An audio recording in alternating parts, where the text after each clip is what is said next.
ही दयालु महिला थी जिसकी बस एक इच्छा थी, बस एक ही सपना। और उसका सपना ये था कि उसकी एक बेटी हो। बहुत दिन बीत गए लेकिन उसका ये सपना पूरा नहीं हुआ। बीतते समय के साथ उसकी बेटी पाने की चाह और बढ़ती गई। एक दिन अपने सपने को सच करने के लिए वो एक जादूगरनी के पास गई और उसने उस जादूगरनी से अपनी इच्छा के बारे में बताया। उस डायन ने उसे एक जादुई बीज दिया और उसे जमीन में बोने के लिए कहा। थम्बलीना का जन्म वह चुका था, लेकिन फिर भी उसने वो बीज मिट्टी में बो दिया और अगली ही सुबह जब उसने देखा तो वो बीज एक पौधा बन चुका था जिसमें एक बहुत ही खूबसूरत और बड़ी सी कली भी थी। उस कली की खूबसूरती को देख के वो इतनी खुश हुई कि उसने प्यार से उसे चूम लिया। क्योंकि वो पौधा जादुई था, इसलिए चूमते ही वो एक खूबसूरत फूल में बदल गया। वो महिला चकित हो गई क्योंकि उस फूल के अंदर बैठी थी एक छोटी और प्यारी सी लड़की जो बस अंगूठे जितनी बड़ी थी। उस महिला ने उसका नाम रखा थम्बलीना। थम्बलीना का जीवन। थम्बलीना उस महिला की जिंदगी का एक अहम हिस्सा बन गई। थम्बलीना उसकी जरूरत का सारा सामान उसे देती थी। उसने सोने के लिए एक बहुत ही प्यारा छोटा सा बिस्तर बनाया और गुलाब की पंखुड़ियों से प्यारे कंबल। थम्बलीना खुशी खुशी छोटे से पंखुड़ी से बने नाव में खेलती रहती थी।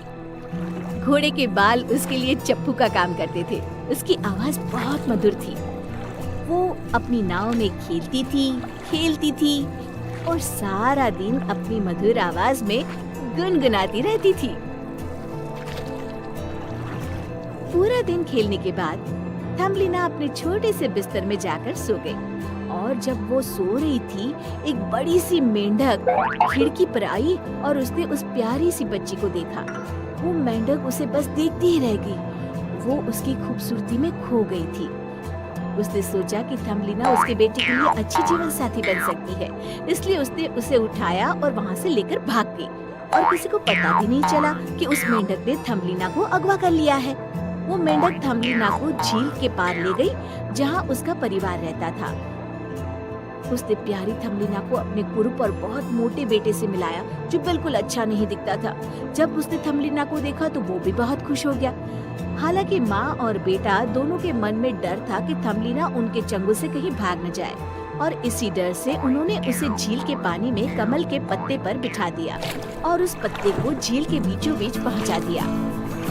दोनों माँ बेटे बहुत खुश थे कि अब तो थम्बलीना भागकर जा ही नहीं सकती और उसी दौरान उन दोनों ने शादी की तैयारियां भी शुरू कर दी। जब दोनों माँ बेटे बात कर रहे थे तो झील की दो मछलियाँ उनकी बातें सुन रही थी और उन्होंने थम्बलीना की मदद करने की योजना बनाई। दोनों मछलियों ने एक तितली की मदद से कमल के पत्ते को झील के किनारे पर पहुँचा दिया और इसी तरह थम्बलीना वहाँ से भाग गई। वो वहाँ से भाग गई लेकिन रास्ते में उसे एक पतंगे ने कैद कर लिया।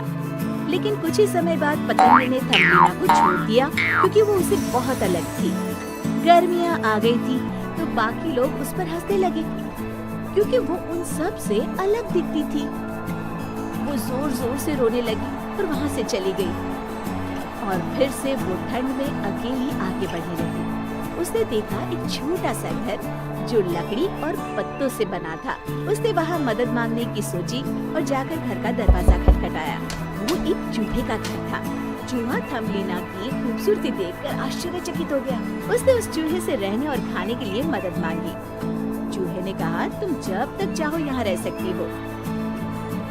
एक दिन वो चूहा एक अमीर छछूंदर को लेकर आया। उस छछूंदर ने थम्बलीना से गाना गाने की विनती की। उसने अपनी मधुर आवाज में उन्हें गाना सुनाया और वो दोनों गाना सुनकर बहुत प्रसन्न हुए। चूहे ने थम्बलीना को छछूंदर से शादी करने का आदेश दिया क्योंकि वो बहुत अमीर था। वो चूहा उससे बहुत बदतमीजी से बात कर रहा था, इसलिए उसने तय किया कि वो वहाँ से भाग जाएगी। लेकिन छछूंदर मन ही मन उससे गर्मियों में शादी के सपने देख रहा था। कुछ दिनों बाद थम्बलीना ने एक बीमार पक्षी का ख्याल रखना शुरू किया और उसे हर रोज खाना भी देती थी। वो दोनों अच्छे दोस्त बन गए और वो पक्षी उसे अपनी कहानियाँ सुनाया करती थी। बसंत के आते ही बीमार पक्षी स्वस्थ हो गया और उसने उड़ जाने का फैसला लिया। उसने थम्बलिना की मदद करने का प्रस्ताव रखा और कहा, तुम मेरे साथ चलो, वरना छछूंदर से शादी करनी पड़ेगी। वो सोच में पड़ गई और बहुत दुखी हो गई कि कैसे वो एक छछूंदर से शादी कर सकती है। छोटी सी जगह में अपनी पूरी जिंदगी गुजार सकती है। शादी के बस एक दिन पहले उस पक्षी ने उससे कहा, मेरे साथ चलो, चलो आज पूरा दिन तुम्हें आकाश की सैर कराऊं। थम्बलिना ने उसका हाथ पकड़ा और उसके साथ उड़ चली। पहाड़ों में, नदियों के ऊपर, बड़े बड़े पेड़ और अंत में वो लोग पहुँचे फूलों के राज्य में। तो इस गांव में बहुत खूबसूरत फल थे। फिर उस पक्षी ने थम्बलिना को उस राज्य में एक जगह उतार दिया जहाँ उसकी मुलाकात फूलों की परियों के राजा से हुई। राजा उसकी खूबसूरती देखकर मोहित हो गया। उसने उससे शादी का प्रस्ताव। आब्राकडाब्रा, सिमसोलाबिम, गुलाबी रंग काला पड़ जाए। और राजकुमारी गुलाबी के बाल फिर से कोयले जैसे काले हो गए। ओह नहीं, अब फिर से नहीं। मेरे साथ ये क्या हो रहा है? इस बार उस चुड़ैल ने पूरे राज्य के सारे खिले हुए गुलाब तोड़ लिए।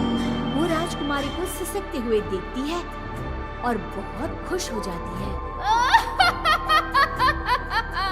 चलो देखते हैं तुम मेरा श्राप कैसे तोड़ोगी। एक बार फिर से उदास राजकुमारी ने चिड़िया से पूछा, मुझे बताओ जादुई चिड़िया, मैं अपने लोगों के सपने कैसे फिर से सुंदर बना सकती हूँ? और चिड़िया ने पिछली बार की तरह ही वही उत्तर दिया,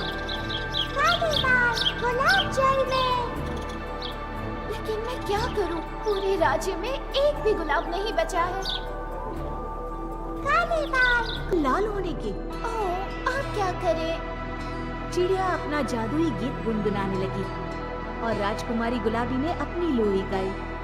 राज्य में हर कोई नींद में तो सो गया, पर उस रात उन्हें बुरे और भयानक सपने आए। ओह, ये क्या? ये तो बहुत ही भयानक सपना था। सिर्फ अंधेरा ही अंधेरा था और मुझे सब जगह सांप दिखे। मुझे सपना आया कि मैं डूब रही थी। मुझे तो अब सोने से भी डर लग रहा है। अगले दिन उदास राजकुमारी ने उस जादुई चिड़िया को फिर से बुलाया, उसे अपनी चिंता के बारे में बताया और उसे इसके हल के बारे में पूछा। मुझे बताओ जादुई चिड़िया कि मैं कैसे अपने लोगों के सपनों को सूरज के उगने तक सुन रखा। और थम्बलिना ने झट से हाँ कर दी। वो फूलों की महारानी बन गई और वो दोनों हमेशा खुशी खुशी रहने लगे।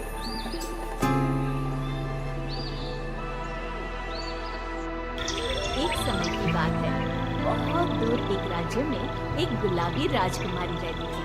उसकी सुंदरता अनोखी थी क्योंकि उसके लंबे लाल बाल थे और उसे गुलाब बहुत पसंद थे। इतने पसंद थे कि सभी उसे राजकुमारी गुलाबी बुलाते थे। राज्य में हर कोई उससे प्रेम करता था। कुछ बच्चे उसके पास गुलाबों के गुच्छे लेकर आए।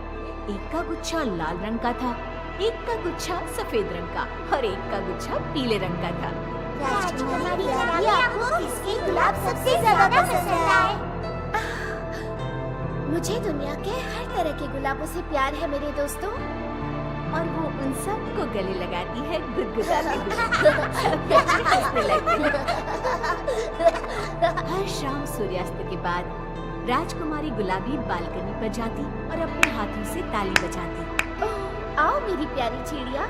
एक जादुई चिड़िया उड़ती हुई आती, पता नहीं कहां से, और उसके कंधों पर बैठ जाती। तुरंत ही राजकुमारी के बाल चमकने लगते, तेज लाल रोशनी से। है खूबसूरत राजकुमारी। ये गुलाब तुम्हें ये कैसे मिला? मैंने इसे बनाया तुम्हारी आंखों की बूंद और लाल बाल से। उत्साहित होकर उसने वो गुलाब लिया और अपने आंसू पोंछ दिए और उसकी पंखुड़ियां तोड़कर टब के पानी में डाली।